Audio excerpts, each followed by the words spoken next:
नमस्कार, मैं हूं आपके साथ रेशु त्यागी। एपीएन के लोकप्रिय कानूनी प्रोग्राम लीगल हेल्पलाइन में आप सभी का स्वागत। इसमें हमारे कानूनी विशेषज्ञ रोजमर्रा की जिंदगी की समस्याओं से जुड़े कानूनी मसलों पर आपकी शंकाओं का समाधान करेंगे। आप फोन करके कानूनी राय ले सकते हैं। आज हम आपको आपराधिक कानून के बारे में बताएंगे। भारतीय दंड संहिता या आईपीसी भारत का आपराधिक कोड है। आईपीसी में कुल मिलाकर 511 धाराएं या सेक्शंस और 23 चैप्टर्स हैं, यानी 23 अध्यायों में ये बटा हुआ है। 1834 में पहला विधि आयोग बनाया गया था। इसके चेयरपर्सन लॉर्ड मैकोले थे। इन्हीं की अध्यक्षता में आईपीसी का ड्राफ्ट तैयार किया गया था।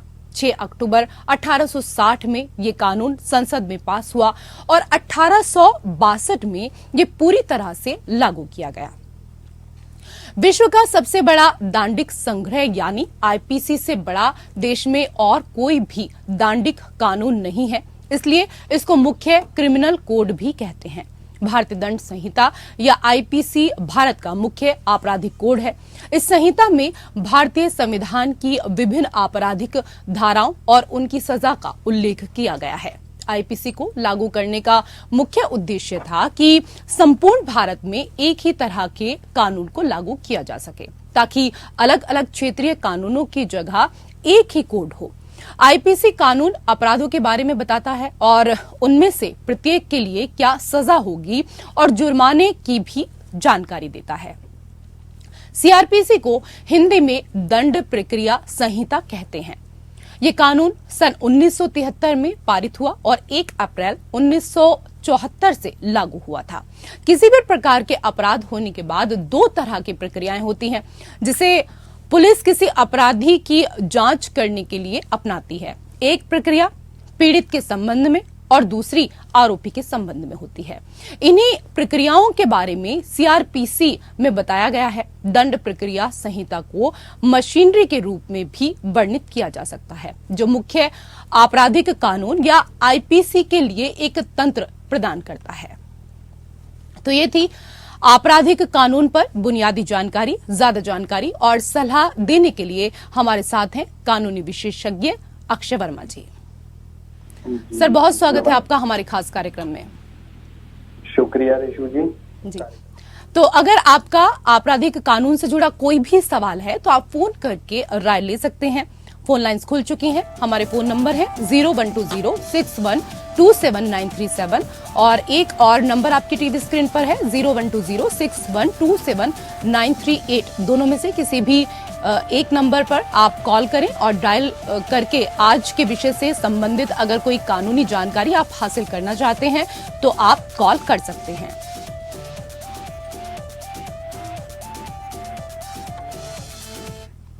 सर, सबसे पहले हमारे तमाम दर्शकों को ये समझाइए कि भारतीय आपराधिक कानून प्रणाली के मुख्य स्रोत क्या हैं और किस पर आपराधिक कानून आधारित है। जी, जैसा कि आप जानते हैं, हमारा जो इंडियन लीगल सिस्टम है वो बेसिकली डिराइव किया गया है इंग्लैंड से। जो इंग्लिश देशों के कानून है वहां से ये सब सारा सिस्टम उठाया गया है। उससे पहले की अगर मैं बात करूं इनिशियली, तो जो हमारे किंग्स का जो रूल होता था, एम्परर का रूल हुआ करता था, वही लोग डिसाइड करते थे कि किसको किस संबंध में किस हिसाब से सजा दी जाएगी, किस क्राइम के लिए क्या सजा मिलेगी। लेकिन जैसे ही हमने इंग्लिश क्रिमिनल लॉ को अडॉप्ट किया, उसके बाद से जितना भी इंग्लिश लीगल सिस्टम था उसको हमने फॉलो करना स्टार्ट किया, जो कि हमने उसके बेसिस पे ही 1860 के अंदर हम एक अपना कानून लेके आए जिसको बोलते हैं इंडियन पिनल कोड। उसी के तहत उसके बाद हमने जितने भी क्राइम, उनकी डेफिनेशंस, उसमें क्या पनिशमेंट रहेगी और उसमें क्या सजा के आगे प्रावधान है या फाइन के क्या प्रावधान है, उसके हिसाब से अब हम डिफाइन करते हैं। जी अक्षय जी, इसको थोड़ा विस्तार से हम आपसे समझना चाहेंगे सर कि सीआरपीसी या दंड प्रक्रिया संहिता क्या है और इसे क्यों लागू किया गया है। देखिए, सीआरपीसी बेसिकली है क्रिमिनल प्रोसीजर कोड, जो कि 1973 का एक्ट है। सीआरपीसी में सारे का सारा जो हमारा कानून का प्रोसीजर है वो प्रोसीजर उसमें डिफाइन किया गया है। अगर मैं आपको एक एग्जांपल के तौर पे बताऊं, कोई इंसान अगर कोई क्राइम करता है तो जो वो क्राइम है वो तो डिफाइन किया गया है हमारे आईपीसी में, उसको क्या पनिशमेंट मिलेगी वो भी डिफाइन की गई है आईपीसी में। लेकिन उस क्राइम को करने के बाद हमारा जो इंडियन लीगल सिस्टम है वो कैसे फॉलो करेगा, वो सारा सिस्टम दिया हुआ है सीआरपीसी के अंदर कि भाई किस सेक्शन में एफआईआर लॉन्च होगी, उसके बाद उसकी इन्वेस्टिगेशन कैसे होगी, एविडेंस वगैरह का आगे कैसे चलेगा, और चार्जशीट कब फाइल होगी, उसके बाद क्या होगा, ये सारे का सारा जो प्रोसेस है वो प्रोसेस सीआरपीसी में डिफाइंड है। जी, ये तो आपने यहाँ पर इंडियन पैनल कोड के बारे में जानकारी दी कि इंडियन पैनल कोड आखिरकार क्या है। आपसे ये भी समझना चाहेंगे कि सीआरपीसी या आपराधिक संहिता के तहत जांच की प्रक्रिया क्या कुछ होती है, क्या कुछ प्रोसेस होता है इसका? देखिए, अगर जांच की बात करें तो इसके अंदर जो जांच एजेंसीज हमारे देश में हैं, जैसे पुलिस है, सीबीआई है, और भी कई सारी ऐसी जांच एजेंसीज हैं जो इसमें सहयोग करती है। इसमें पुलिस को डिफरेंट प्रोविजंस के अंदर डिफरेंट तरह की पावर्स दी गई हैं कि वो कब किस समय किसको अरेस्ट कर सकती हैं, किस समय किस टाइम पे उसको मैजिस्ट्रेट से ऑर्डर लेना पड़ेगा अरेस्ट के लिए। तो हर चीज का डिटेल में प्रावधान हमारे सीआरपीसी में प्रोवाइडेड किया गया है। जी जी, अक्षय वर्मा जी, आपसे ये भी समझना चाहेंगे कि इस दौरान ये भी बताइए कि नजरबंदी से जुड़े क्या कुछ नियम होते हैं, उसको भी समझना चाहेंगे अपने दर्शकों के लिए। देखिए, नजरबंदी की अगर मैं बात करूं तो नजरबंदी वैसे तो इंडिया के अंदर परमिटेड नहीं है, लेकिन इन सर्टेन सर्कमस्टांसेस अगर कोई परमिट करता है, कोई कोर्ट इसमें परमिट करती है, तो किसी को भी 3 महीने से ज्यादा हम नजरबंद नहीं रख सकते हैं। अगर 3 महीने से ज्यादा हमें किसी को नजरबंद रखना है तो उसके लिए हमें एक एडवाइजरी बोर्ड होता है, उसकी हमें रिकमेंडेशन लेनी पड़ती है। एंड मोर ओवर, अगर मैं उस व्यक्ति के, जो नजरबंद व्यक्ति है, उसके राइट्स की बात करूं तो वो अपने राइट्स अवेल कर सकता है, जिसमें वो हाई कोर्ट में एक रिट पिटीशन फाइल कर सकते हैं हेबियस कॉर्पस की, या फिर रिट पिटीशन या हाई कोर्ट में जाकर वो अपने आप को नजरबंदी से हटा सकता है या एप्रोप्रिएट ऑर्डर्स हासिल कर सकता है। अक्षय जी, कई और चीजें हैं आज के विषय को लेकर जो हम आपसे समझना चाहेंगे। अक्षय जी, ये भी बताइए कि संहिता के प्रावधानों के तहत अपराध का शमन करने का क्या कुछ मतलब है? देखिए, जो आप बात कर रहे हैं वो आप बात कर रहे हैं कंपाउंडिंग ऑफ ऑफेंसेस। जी, कंपाउंडिंग ऑफ ऑफेंस का मतलब है कि किसी इस तरह के ऑफेंस को जिसमें कि इंसान को सजा हो सकती है, उसमें वो किसी तरह का फाइन देकर अगर वो रिहा होना चाहे तो उसे बोलते हैं हम कंपाउंडिंग ऑफ ऑफेंसेस। सीआरपीसी के अंदर सेक्शन 320 है जिसके अंदर कंपाउंडिंग ऑफ ऑफेंसेस का मेंशन किया गया है। उसके अंदर यूजुअली जितने भी छोटे ऑफेंसेस हैं उनको हम कंपाउंड करते हैं, यूजुअली जिसके अंदर जो सजा है मैक्सिमम 7 साल तक की होती है। अगर हम बात करें कि भाई कोई मर्डर केस है 302 का और उसको हम कहें कि इसको हमें कंपाउंड करना है, तो ऐसे जो क्राइम्स हैं वो कंपाउंड नहीं होते हैं।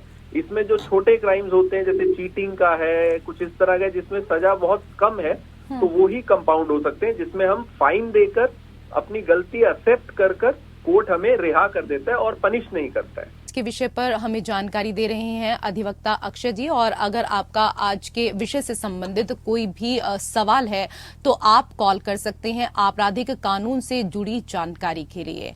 अक्षय जी, जांच के दौरान अभियुक्त द्वारा दिया गया कोई बयान दर्ज करने की प्रक्रिया क्या कुछ होती है, वो भी आपसे समझना चाहेंगे। जी, जैसे हम बात करें अगर सीआरपीसी की, तो उसके अंदर सेक्शन 161 और 164 सीआरपीसी, इसके अंदर प्रोविजंस हैं जिसमें हम किसी की भी स्टेटमेंट को रिकॉर्ड करते हैं। 161 में बेसिकली जो स्टेटमेंट रिकॉर्ड होती है वो होती है बेसिकली पुलिस ऑफिसर के सामने जी, और 164 में स्टेटमेंट जो रिकॉर्ड होती है वो होती है बिफोर अ मैजिस्ट्रेट। अब 161 की जो स्टेटमेंट है उसको यूजुअल कोर्ट्स पे कोर्ट्स ज्यादा तवज्जो नहीं देते हैं। रीजन बीइंग कि अगर सरल भाषा में मैं कहूं तो पुलिस के डर से कोई भी किसी भी तरह का जुर्म जो है वो कबूल लेता है, लेकिन उसकी इम्पोर्टेंस तब बनती है अगर वो 164 के बयान में भी सेम ही स्टेटमेंट देता है जो कि मैजिस्ट्रेट के सामने होते हैं। तो कोई भी कन्फेशन जो मैजिस्ट्रेट के सामने है उस पे हम ज्यादा वेटेज देते हैं और उसको ज्यादा मतलब हम लेकर चलते हैं कोर्ट्स में, बजाय सेक्शन 161 में जो कि पुलिस के सामने होता है। जी जी अक्षय जी, ये भी बताइए कि सीआरपीसी के तहत मौत पर जांच रिपोर्ट क्या होती है? कि अगर मैं बात करूं जांच रिपोर्ट की, तो ये जो अननेचुरल डेथ के केसेस हैं उसमें एक रिपोर्ट होती है जिसको हम लीगल टर्म्स में बोलते हैं इंक्वेस्ट रिपोर्ट।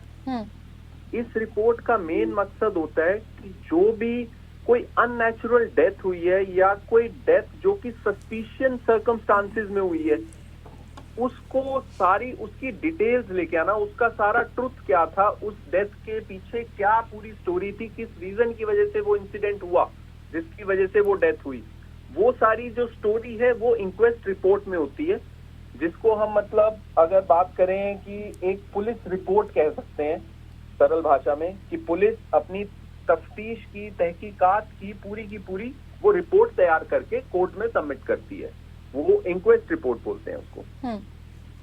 जी कुछ और चीजें हैं जो हम आपसे समझना चाहेंगे अक्षय जी। ये भी बताइए सर कि असंज्ञेय और संज्ञेय अपराध क्या कुछ होता है? जी, आप जो ये बात कर रहे हैं बेसिकली कॉग्निजेबल और नॉन कॉग्निजेबल ऑफेंसेस की, जो कि हमारे सीआरपीसी के अंदर प्रोवाइड करते हैं। सेक्शन 155 है सीआरपीसी का, जिसमें दिया गया है नॉन कॉग्निजेबल ऑफेंस।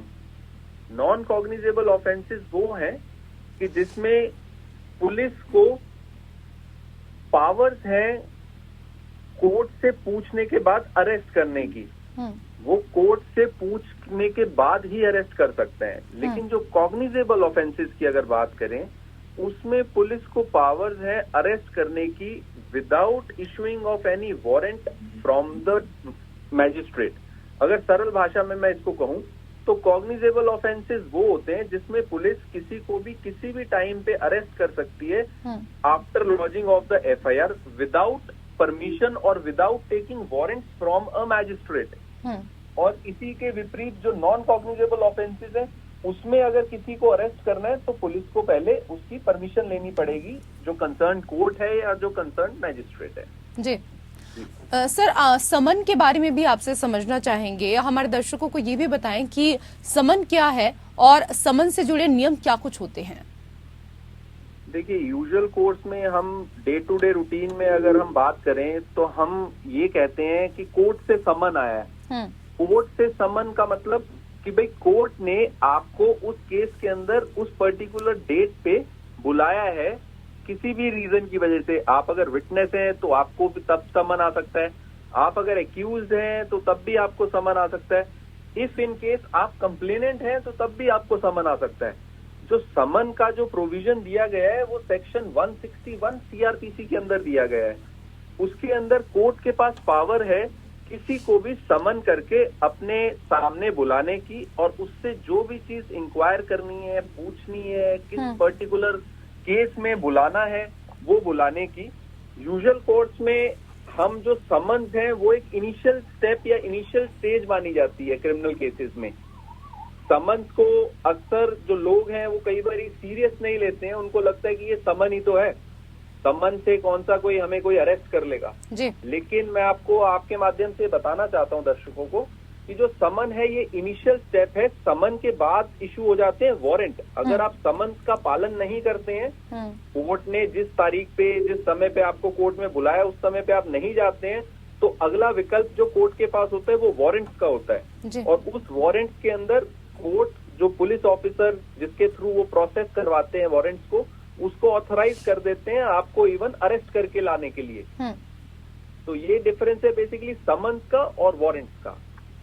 सर, एक आखिरी सवाल, मेट्रोपॉलिटन मजिस्ट्रेट की शक्तियां क्या हैं और ये न्यायाधीश से किस तरह से अलग हैं? देखिए, अगर मैं एक सरल भाषा में कहूं तो मेट्रोपॉलिटन मजिस्ट्रेट और जो न्यायाधीश है दोनों एक तरह के जज हैं। क्रिमिनल केसेस में जब कोई भी जज कोई कोर्ट अटेंड कर रहा होता है या कोई फैसले दे रहा होता है तो उसको हम बोल देते हैं कि वो मेट्रोपॉलिटन मैजिस्ट्रेट है जी।